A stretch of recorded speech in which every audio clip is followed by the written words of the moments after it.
Welcome to the Chapel Gallery at St. Matthias in Victoria, BC. We wish to recognize and acknowledge the Esquimalt and Songhees nations on whose traditional territories we live, we learn, and we work.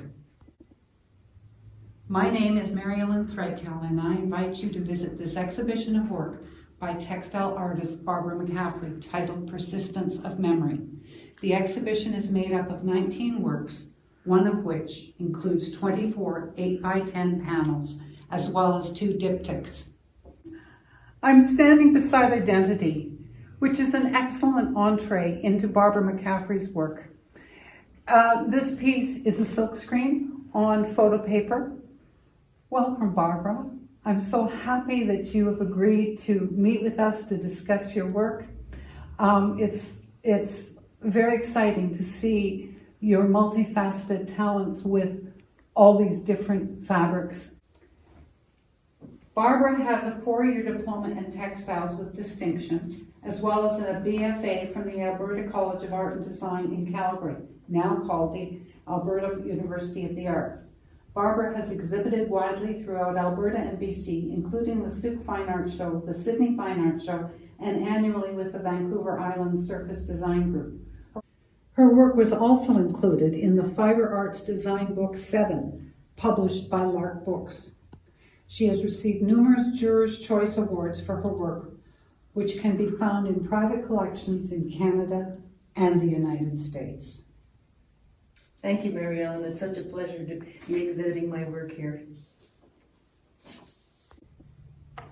Barbara, I'd like to begin with this Armor Amour and ask what it was in your memory bank that inspired your series of persistent memories. It was, well, my mother was born in Ireland, and there were a lot of things I didn't know about her. So when she was going on holiday with her sister, I asked her to keep a journal and tell me about her family.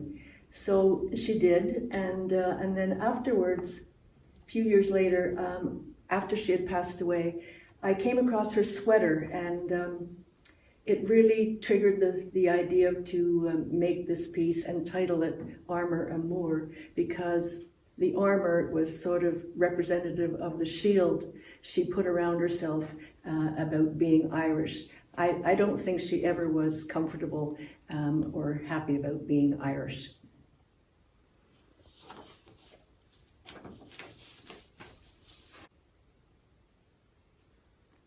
Your imprint, Barbara, is so thoroughly present in all of your work in this exhibition, whether obviously or in an abstracted or deconstructed process. Please speak to your imprint and what decisions, choices you made to present your memories in such a variety of ways in media. There's a crack in everything. This piece speaks so much to this process. Thanks, Mary Ellen. I'm really interested in the manipulation of images and material, and I like to draw the viewer in by using something completely unexpected. And also using wood and these kinds of things really brings me back to my childhood, where we, in the summertime, we'd go off to our cottage and we'd play in the woods and make things out of practically nothing. So this is the way this material speaks to me. Actually, this Ohm piece is a good example of found materials, and I had been given these barrel staves, and after learning some information about the Irish Ohm writing, I decided to use the barrel stave for a carving, and this piece says harmony. 2 of the pieces in this exhibition refer to the impact of major historical tragedies that hold personal significance to you during your lifetime. Please will you explain the significance and the detailed meaning of these abstract works, Barbara? Let's begin with Hiroshima. Thanks, Mary Ellen. I had the opportunity to go to Japan with some artists from Salt Spring some time ago, and we did visit the memorial at Hiroshima. It was a very moving experience, and when I came home, I decided I wanted to sort of pay homage to this thing. And so what I've done is I've used the white silk at the top to sort of convey how calm and still that it was before the actual bomb happened. And this is in the shape of a clock. And as you can see, this one here is blank because that's the time, about 8:15, that the bomb went off in Hiroshima. Also, the material here is traditional Japanese shibori. And this reflects the devastation and deaths that occurred through this event.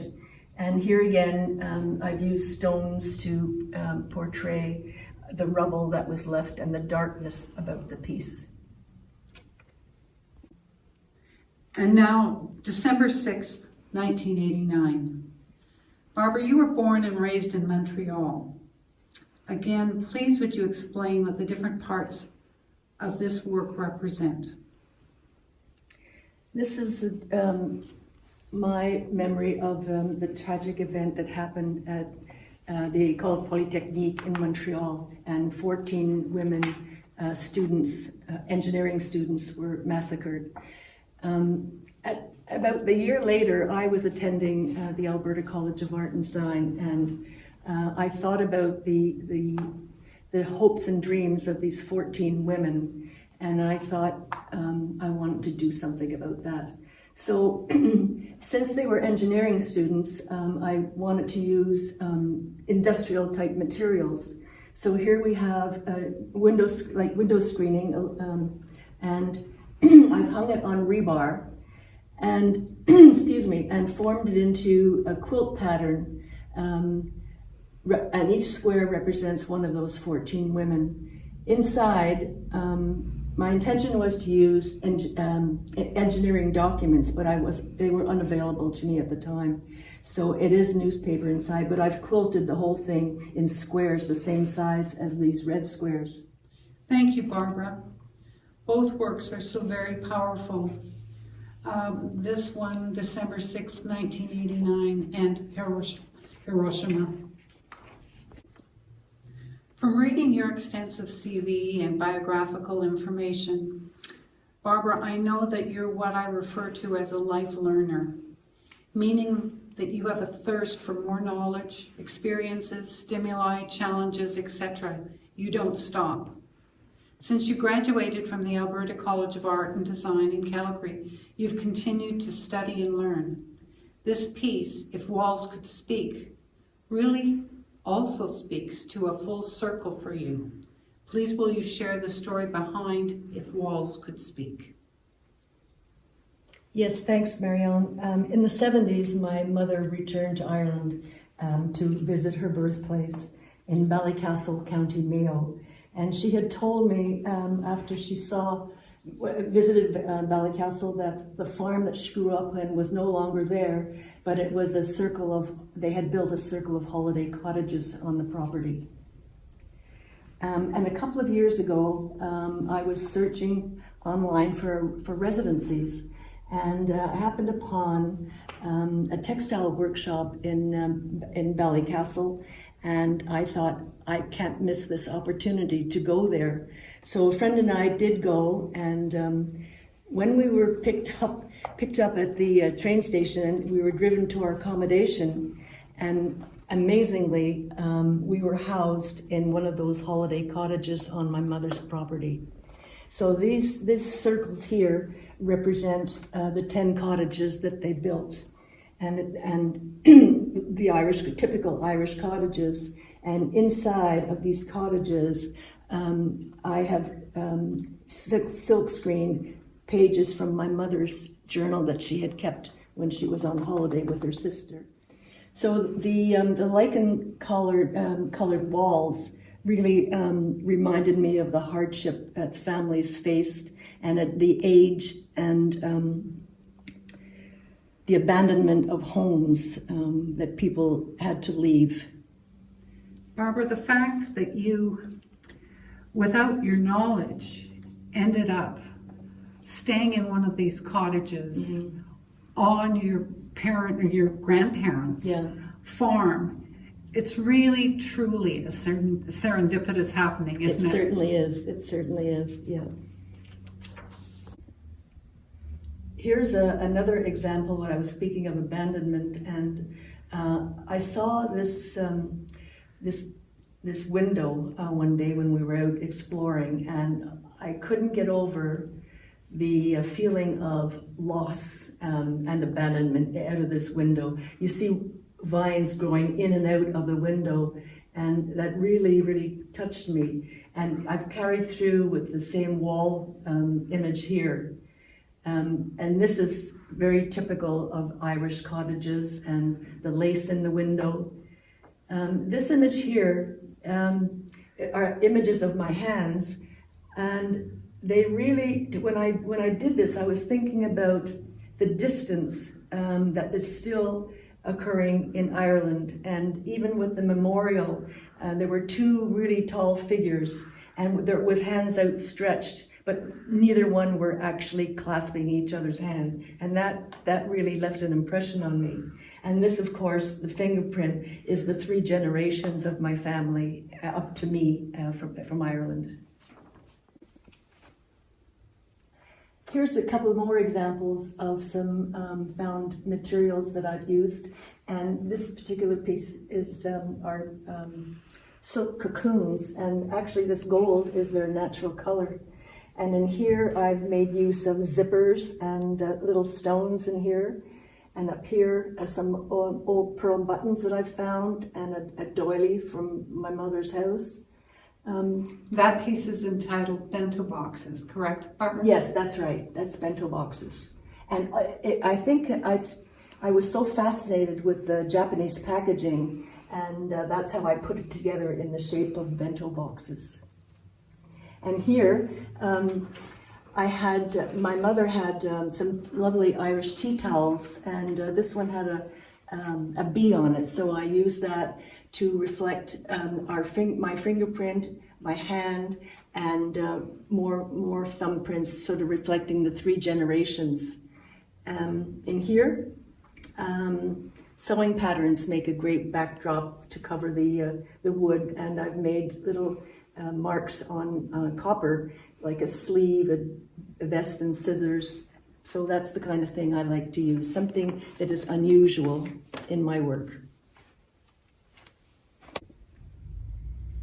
Barbara, I too was born in Montreal.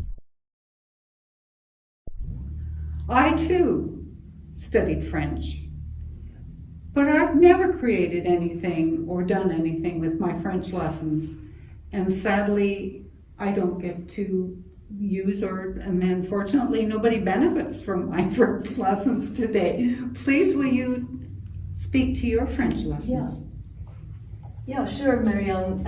A couple of years ago, I wanted to go back to France because I love traveling there. Excuse me. And I knew, I grew up in Montreal, went to English schools, but when I came home from school, all my friends were French speaking. So I was pretty bilingual as a young girl. And a few years ago, when I wanted to go back to France, I thought I'd do a refresher on conversational French. So I went to UVic to take one of the courses.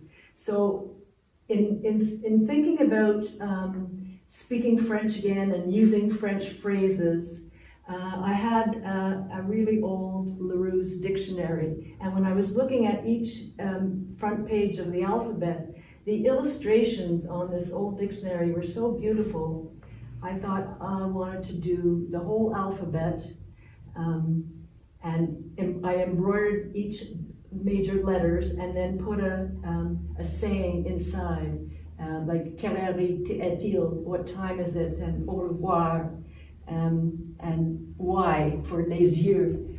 So, and the background is a very old map, which is up on the board that I photographed and blew up so that it was adhered to these cradle boards. And that's where I put my textile piece that I had photocopied onto cloth and then did the embroidery on top of that.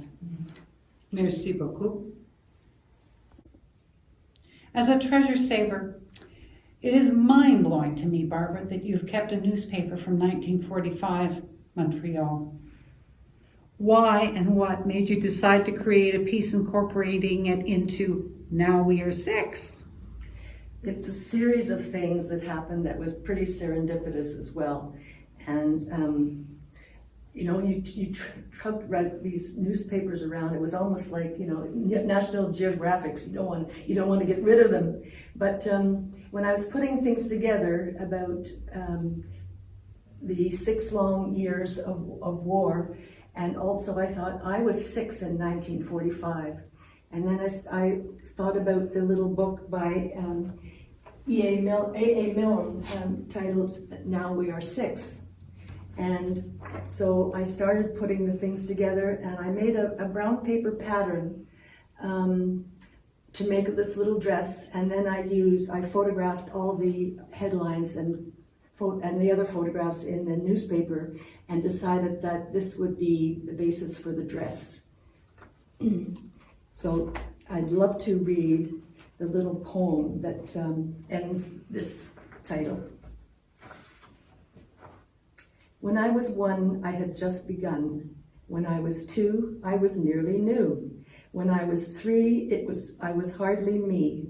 When I was 4, I was not much more. When I was 5, I was just alive.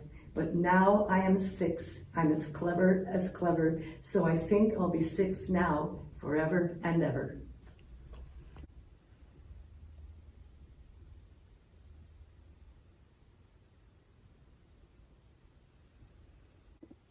Memory and history are the inspiration and central elements in Barbara McCaffrey's work. She is influenced by events that have created emotional and historical value, both familiar and through travel, which have persisted in her memory into textile pieces. Thank you for joining us.